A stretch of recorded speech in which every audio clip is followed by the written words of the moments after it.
ही आहे आपल्या महाराष्ट्राची लावण्य कोरांटी किंवा लांब कोरांटी म्हणजेच बार्लेरिया लावानियाना 2019ला विज्ञानात नोंदलेली आणि फुलांच्या रचनेने लगेच लक्ष वेधून घेणारी नाजूक पण दमदार झुडूप वनस्पती। नमस्कार, मी प्राध्यापक दिलीप कुमार आपल्या सर्वांचं स्वागत करतो नो युअर प्लांट सिरीजमध्ये।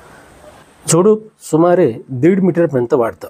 पानं जाडसर चांबड्यासारखी अंडाकृती, वरचा भाग फिकट हिरवा तर खालचा पिवळसर हिरवा आणि फुले नावाप्रमाणेच याच्या पाकळ्या अरुंद, फूल लांबट ट्यूबमधून उमलणारी आणि रंग गडद जांभळट किंवा पांढरा।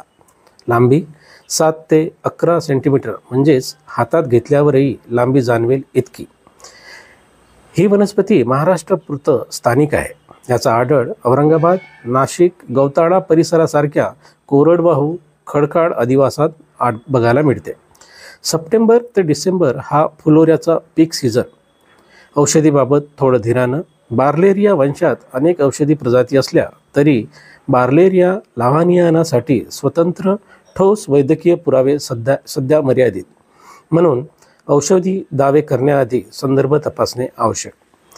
ही वनस्पती महाराष्ट्रनिष्ठ तुलनेने अलीकडेच नोंदलेली प्रजाती म्हणून या वनातून उपटू नका। लागवडीसाठी नवीन रोपे घ्या आणि लागवड